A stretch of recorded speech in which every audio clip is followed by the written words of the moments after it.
Hi, I'm Richard Niles. Welcome to a special presentation of Radio Richard. Shel Talmy is one of the most innovative and influential record producers in popular music. It could be said, with a great deal of justification, that he created the sound of the 1960s. I'm talking about the power, the glory, the in-your-face, gut-punching kick of rock.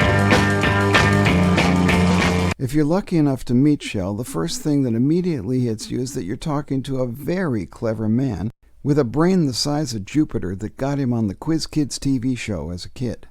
He worked for 3 years on television and then worked as an engineer at Conway Recorders in LA, where he was able to learn how things worked and then improved on it. Urged to go to London by an English colleague, Talmy entered and then dominated the swinging scene like Julius Caesar conquering Gaul. History was made and remade again with hits by the Kinks and The Who, Manfred Mann, Pentangle, Lee Hazlewood, and many more. So sit back and enjoy a very special chance to meet the creative force that is Shel Talmy. Shel Talmy, so happy to be able to talk to you. Thank you for inviting us into your kitchen. It is my pleasure. Thank you.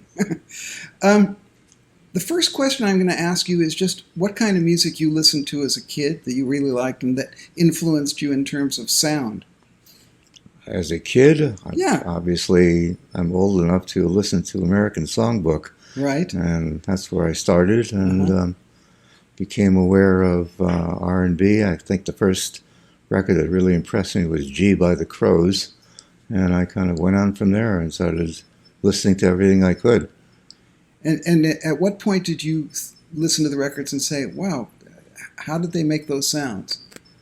It's no point. No point. Okay. I suppose when I became an adult and I finally got into recording engineering. I mean, up till then, there was no necessity to find out how the stuff was done. Right. Well, it seems that you worked your way up from the kind of assistant engineer to learning your craft. Were there any people or studios that you particularly thought were helpful in that? Well, it's the first studio I ever really worked in was the one that Phil Yend owned. It was a very nice, mainly band studio. We had a orchestral studio upstairs, and how I got into it, I met Phil at here in LA. There was a Italian restaurant called Martoni's, which was the music biz hangout, and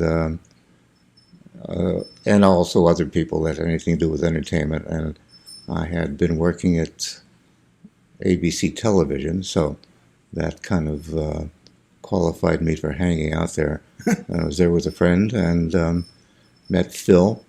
And I was just about leaving ABC because I had it with the politics at a major studio. Right. And albeit I started doing work there as a page and cue cards and floor management, and it just was not a situation I enjoyed. Mm-hmm. So I met Phil and told him I just left there and I was looking for something to do, and he said, would you like to learn how to be a recording engineer? I said, sounds good to me. So great. I started, and he showed me the studio and how to use the console, which we're talking about 1961, or I think here maybe even 1960. Right. So we're talking about fairly primitive equipment. This was a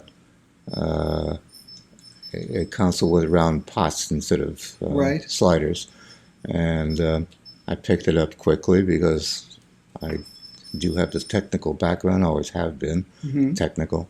And 3 days later, I did my first solo engineering, which was kind of interesting because I was like tossed out, sink or swim.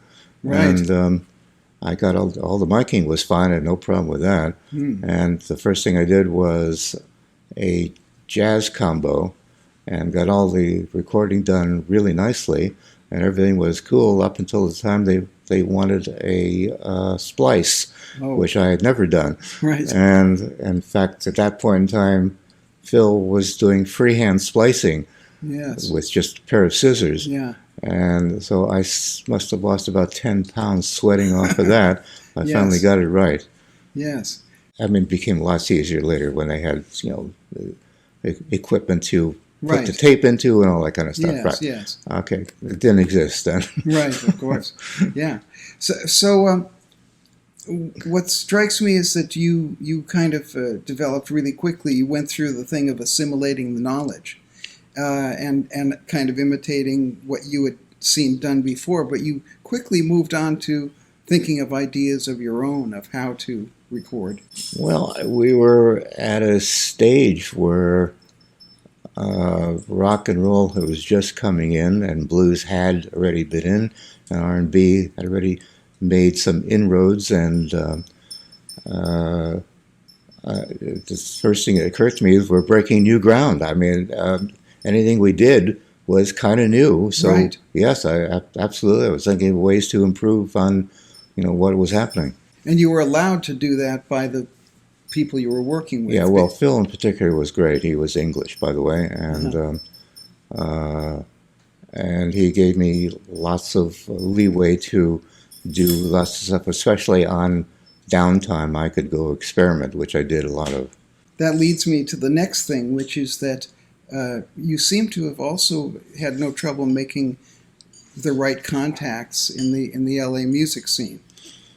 Well, it's because I hung out at the right places.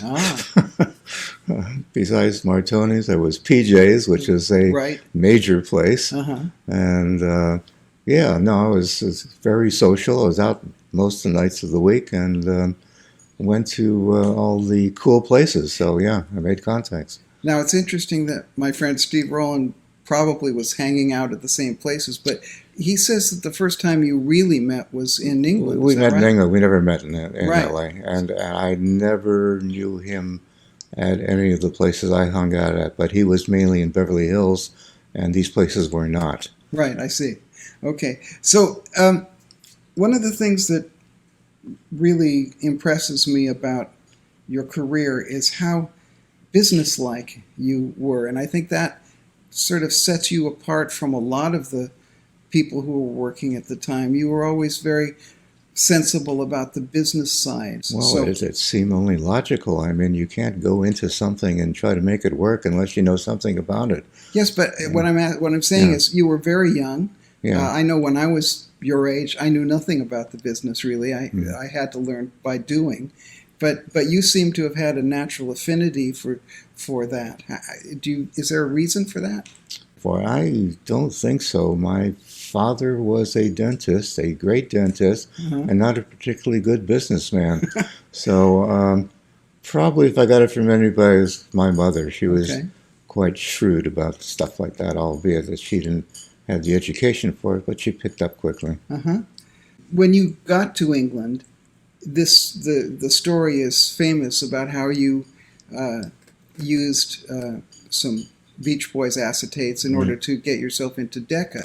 But that, to me, takes a person with a lot of confidence and a lot of understanding of how the business works. Is that what you were when you came to England? I went to England ostensibly on a 5-week visit because, as I said, Phil, who owned the studio, was English, and he kept extolling the virtues of England and London in particular.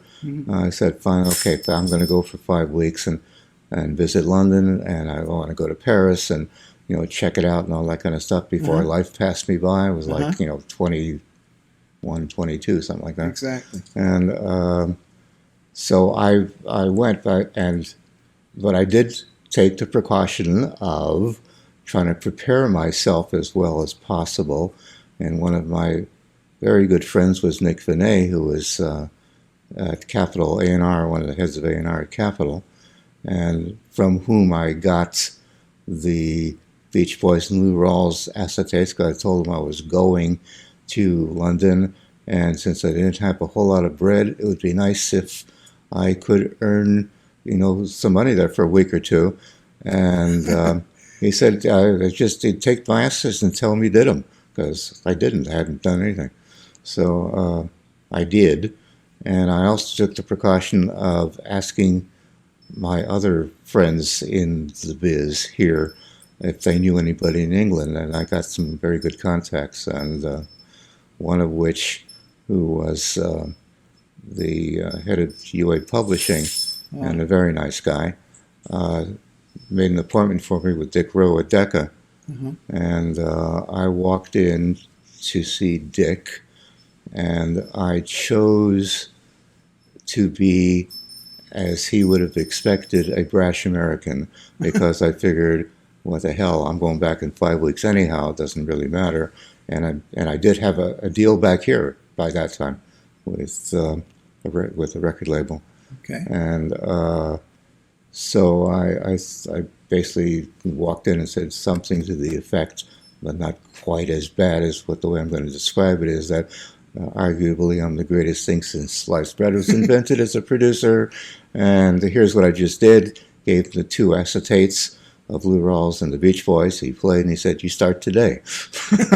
Great. So the first artist he gave me was Doug Sheldon, who was semi-well-known, and I did a record with him, which actually was pretty good. I don't remember what it was called now. Okay. But it didn't do that much. The next thing, and in retrospect, I think they were probably testing me.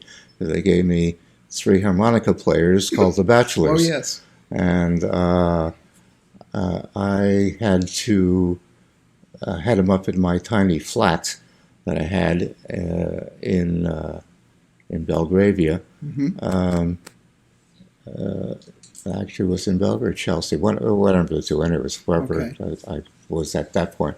And for 6 weeks, I was basically teaching them how to sing, because they only played harmonica. Really? And they hadn't sung before that? No, they really hadn't. And one of the guys that they thought was the singer, I changed to the one that became the eventual singer. Right. And I taught him how to do harmonies and all that kind of stuff. Nice. And the first session I did with them resulted in Charmaine, which was a hit. Exactly. So I was, Huge hit. off and running. Right. And at that point, of course, at that time, nobody would have thought of picking up a phone and asking about my bona fides. Right. So they would write letters, and they did, and 2 or 3 which came to friends of mine who responded in kind about what a great producer I was. Right, right. And the interesting thing about that is the Bachelors themselves, those guys, were absolutely willing to submit themselves to your ideas and do the work and become singers. Well, the whole point was that Decca didn't want them to just be harmonica players in any event. Right. So they said, we need to, them to do something more than that. So right. I got down to it. Yeah, I mean, I could certainly tell them what to do and how to go do it. So. Right. And they listened to the 21-year-old kid who was telling yeah. Yeah. Well, that's terrific. Because I was employed by Decca. I was the producer at Decca. So yeah. Right. They were going to do that. Now, one of the things also that interested me was the fact that you not only just worked for Decca, but you, at least from what I've heard, you've always insisted on having a production deal. When I walked in, again, doing my brash bit, I insisted on the fact that I was an independent producer, not employed by Decca as an employed producer, right? Which meant at that particular time, as I know you spent so much time there, sure, that I was going to get royalties, because when I arrived in 1962, no producer was getting royalties. They were getting strictly a weekly salary. That's right, like George Martin, same thing. Exactly. And I said, no, I'm sorry, I get royalties. And he said, and fortunately, Dick was very pro-American, so he understood all that, and he said, "Okay, that's fine." Okay. But you got royalties plus, obviously, a fee. Oh, yes, I got a fee, weekly Right. fee, yeah. Right. And so at that point, did you have a manager that handled the contracts for you, or did you just stipulate what you wanted in the contract? I asked around and was told about Davenport Lions. That was Right. really good, and I Yes. went to them, and they became my lawyers, and they actually worked. They worked out my work permit and all that kind of thing. Nice. Yeah, I used them myself. Sam Lyons. Yeah, and so did I, and my parents used him. Yeah. Going forward, then, so all of the artists that you had, you owned the masters. Is that the situation? No, not originally. Not the ones with Decca. No. No. Okay. No.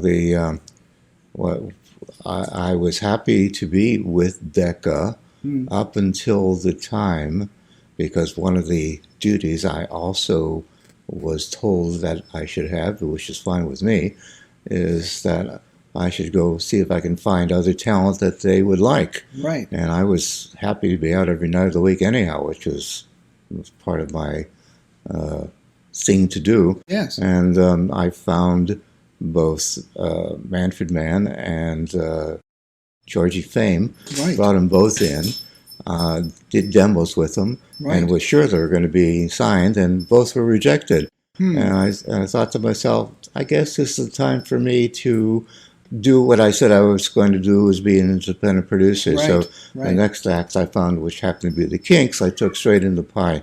I didn't bother with Decca at that point. Right. And so with the Kinks, for instance, and both the other demos that you did you own the masters of Yes. whatever you did? Yeah. Well, you see that. Well, except for the Kinks, I had to sign them to Pie. I didn't own the masters with that. But you still got a royalty. Oh yeah. Oh, yeah.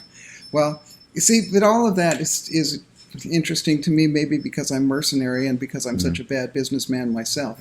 But I'm in awe of anybody who could have thought of doing that at 21, you know.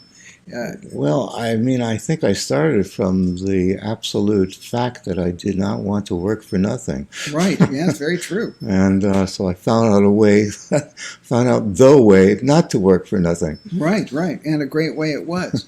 And everyone knows the iconic records that you did with the Kinks and The Who. But what interests me, if you could tell me a little about your relationship, for instance, with Ray Davis. And I mean, you have there a fantastic songwriter and a fantastically creative person. What was your relationship like with him in making these records? Ray is a notional kind of guy.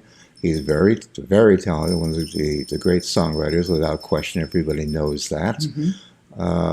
Early on, when I took him into Pie and got him signed, this is after I found him because their manager wandered into a publisher in Denmark Street, where I happened to be that day about to have lunch with the guys there and with the demo, and I was the only one available to listen to the demo. So that's how I heard the Kinks first. Right. And I said, yeah, I think I can get him a deal. And I took him to Pie. Right. Okay. Ray, we're all fairly young at that point. Right. He was compliant, to be, I think, quite honest about the whole thing.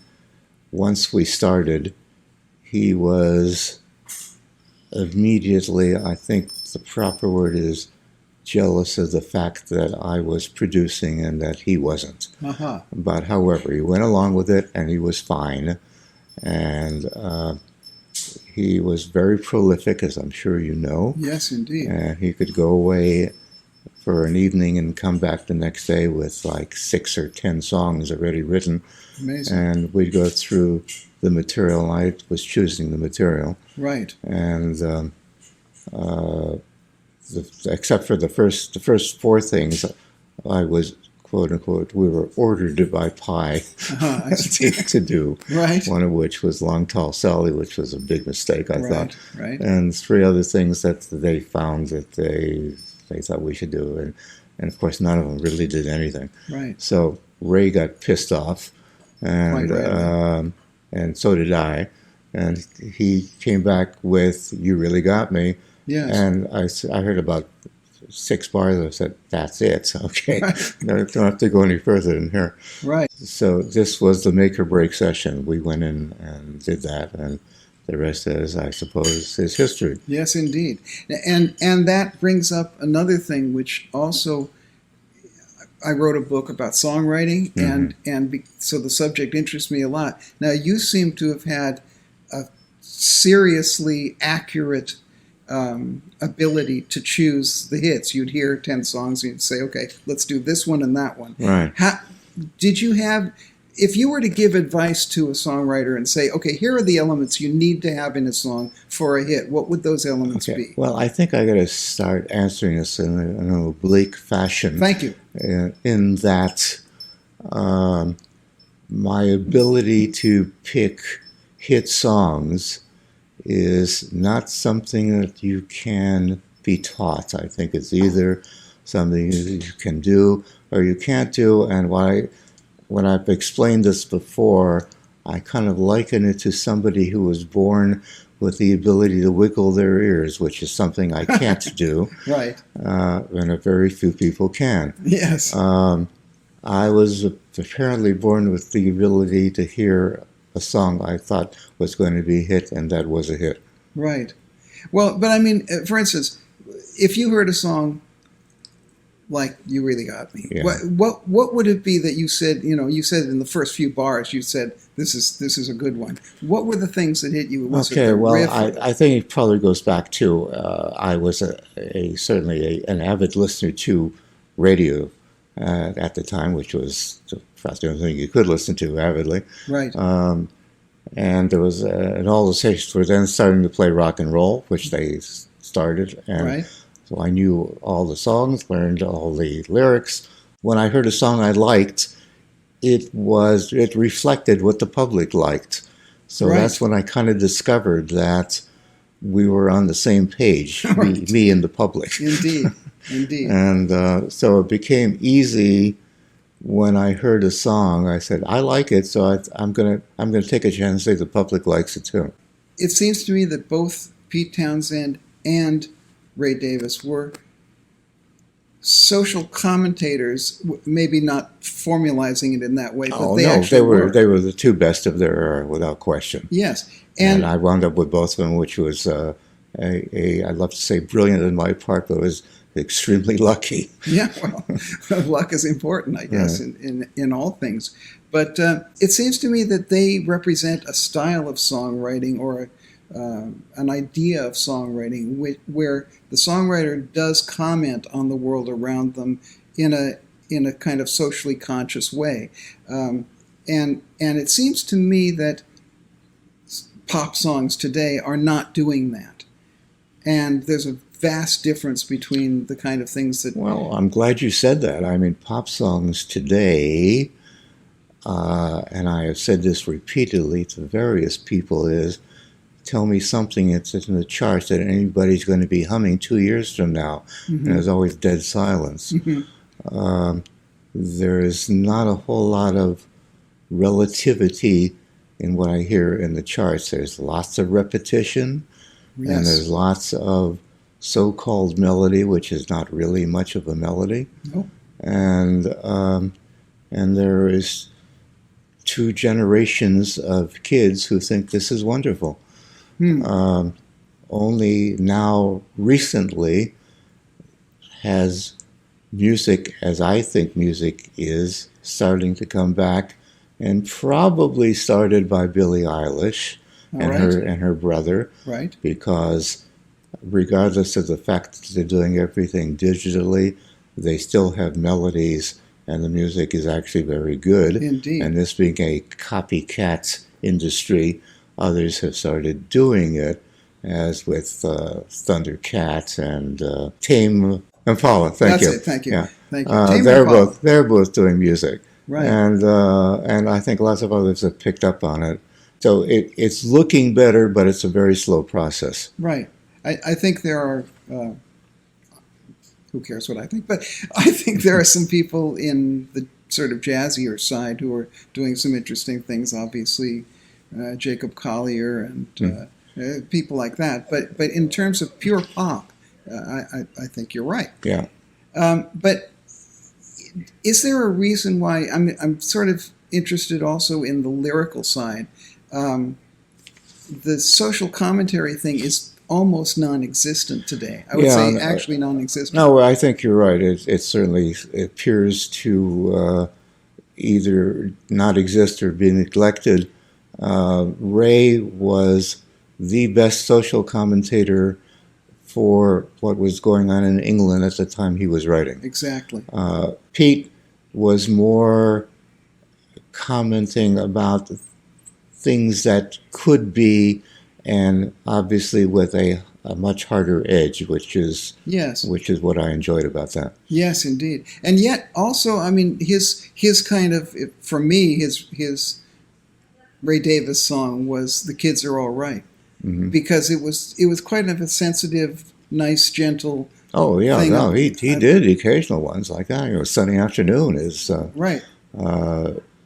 I think one of the great songs, and I mean that's another one I heard like 4 bars, and I think fine, that'll be our next number one. Right, it was exactly. Yeah. When you worked as a producer and you talked to the various, I've read that you spent a lot of time in what I guess we would call pre-production. Yeah. Discussing, listening, advising. Well, I rehearsed. I always rehearsed. Yes, and that's another thing. Can you give me some examples of rehearsals? Sure, because I felt it incumbent on me to work with them and get the arrangement done also. So I was arranging as well as. Yes. And of course, most of the bands didn't really read music, so no. I was there. We're running through the songs, and I was suggesting places that things should be changed as part of the arrangement. Right. And we rehearsed until we're all happy. And once again, because you were the hired producer, right, or the person in charge, right, they just said sure. Well, I don't think it's quite as simple as that. Okay, sure. I have always respected good musicians, and I've always gotten on extremely well with the bands I produced. Not necessarily with the management, but with the bands. Indeed. And I found that we were almost without questions on the same page. Right. We had the same aims in mind, make the best record we could. Hopefully it's going to be a hit. Yes. And you also had, as you say, you insisted that the bands you were producing were very good musicians. Oh, absolutely. Yeah. And you had that certainly with The Who, for instance. Yes. And I want to ask you just something I heard from Oliver Reed, the actor who worked with Keith Moon. Mm-hmm. And most of the time we were working together, he was blind drunk. But when he wasn't, he was very articulate, and he had a great affection for Keith Moon. In fact, I had long discussions, and he was saying that maybe Keith Moon was crazy and wild and crazy, but when he sat behind the drums, he was a very serious musician and very serious about what he was doing. Is that Keith was the best rock drummer of all time, in my opinion. Right. And certainly behind the drums, as wild as he might have been, he was terrific. And the story I've told countless times is I did go over to him once early on because, as the other thing is, I'm sure you've read, I started miking drums with a dozen mics, which I brought with me from my recording engineering days. Yes. And I said to Keith, these mics are really expensive. I don't care how close you get. Don't hit the damn things. And he said, no problem. And he came within a millimeter, but he never hit a mic. Well, thank goodness. I'm sure the studios were very grateful for that. I also have read a lot about John Entwistle, that he could read music. Do you know, I said so many times, I don't think I heard more than 6 words out of John the entire time I recorded The Who. Is that right? He was just Mr. Silence. I see. Well, maybe he felt that there was so much going on around him, he'd just relax. I don't know. So you had people making up for it. I mean, certainly Mooney did, and certainly so did Pete. You know, so right. He probably reserved what he has to say till later. I don't know. Right. I want to ask, because we talked briefly just before we set up about arrangers, and of course I've been an arranger all my life, and right. I've always been fascinated by arrangers. I'd like to hear something about how you work with actual arrangers. I know you have done a lot of orchestral things. Yeah, I have, and how I've worked with arrangers is gave them my concept of how I think it should be done, and we chatted about what they would do and how they'd go about it, and I don't think I was ever dissatisfied. You know, I did employ very good arrangers who got it. Indeed. I mean, and as I think I said to you over the phone, my favorite was David Whittaker, Indeed, who was absolutely brilliant. You know, I did an album with him writing all the material called Music to Spy By, right? Which I still think is one of the best things I ever did. It is great. Yeah. I was listening to it yesterday. And you also did a very interesting album with Lee Hazlewood. I did. 40. Yeah. And there were some very interesting ways to do songs on that too. Yeah. Well, we did them obviously orchestrally, and David was the arranger on them. And the way they came about is that Lee and I had the same attorney, who was Marty Machat, and he was about to turn 40 and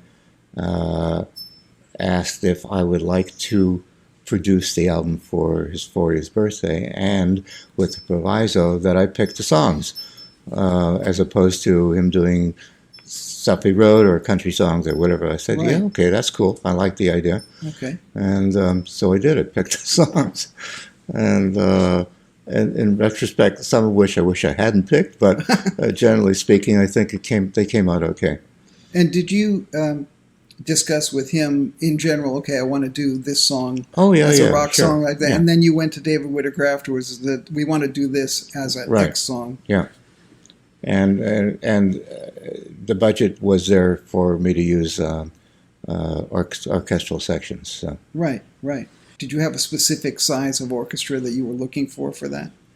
No, not necessarily. But David and I had worked enough so that there was going to be a horn section, there was going to be a string section, there was you going to be had percussion. Woodwinds, horns, you had everything. Right. So it sounds like you had a pretty big group there.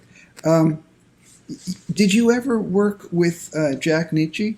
Never, no. Okay.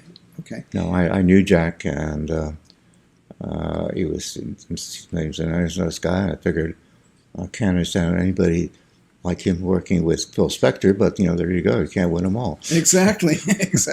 Well, he's in my book, so now I make the point in the book that what is called the wall of sound or the Phil Spector sound, which he did not do. Well, exactly, but which Jack Nietzsche, it seems to me, actually gave him. He gave him Gold Star Studios with the reverb that's in Gold Star Studios. He gave him the Wrecking Crew guys, who he'd already been working with. Right.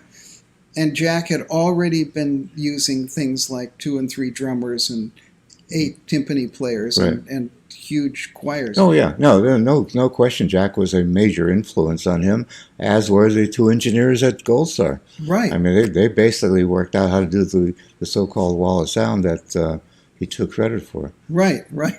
Well, I'm glad to hear you sort of give some authority. Stan Ross was a good friend of mine at Gold Star. Right, indeed. He actually engineered a record that my dad did with Joe Venuti.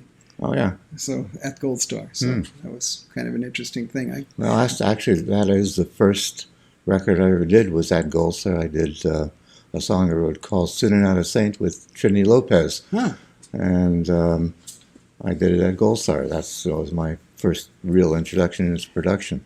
And since you worked there, can you tell me exactly what it was about that echo chamber that they had? Oh, I think they used a closet, I believe it was, and I think they experimented until it's these things come together. There's nobody at that point was planning stuff out like that. No. I mean, they had a space for an echo chamber, and they did the best they could to make it sound like the way they wanted it to turn out to be great. Were there any other physical aspects of various studios that you worked in that you said, okay, I can take advantage of that particular thing that this studio has? I always went for studios that I already knew were well set up, well stocked with microphones, acoustically excellent, and all that kind of stuff. And so, apart from an initial inspection just to convince myself that I was correct. Right. There was nothing. I just took advantage of the studio because it was a good studio. Right. And did you have? You talked about Stan Ross. But did you have a number of engineers that you particularly wanted to use, or did you do most of it yourself? I started out doing all of it myself, and then I decided that I really could not do justice to doing that and producing at the same time because they're two entirely different jobs. Indeed. And producing takes a lot of concentration. And so I started looking for engineers who were on the same page. I wound up with people like Glenn Johns in particular, who I used a lot. Right. And I liked the IBC a lot because it was a very well set up studio with great acoustics, it being an old Georgian house, as a matter of fact. Right. And they had a preservation order on the ceiling, no less. Bought in consoles. They also built a lot of their own stuff. So and in fact, Phil Yen, that's where he came from. And in fact, IBC was the place where most engineers in London started out at. Right. Well, engineers in those days always had the apprenticeship experience. In other words, they would become assistant engineers to somebody and learn from that like person. Tape jockeys, in other words. Tape ops. Yeah. But they would learn their craft. And I remember a friend of mine said that his big moment was when the chief engineer called him up in the morning and said, "Oh, there's an orchestral session coming in at 10 o'clock. I'm not coming in. Have fun. Goodbye." I knew a couple of, I knew several of engineers who had that happen to them, so it's okay. Yeah. Well, obviously, the guy thought he was ready for such a baptism by fire. Well, we all thought that, so. Yeah. And meanwhile, I'd like to say thank you so much for doing this interview. And Radio Richard is grateful, I'm grateful, and the world is grateful. Thank you. It's a pleasure to have done it. I enjoyed it. Thank you. Richard Niles on the radio, check it.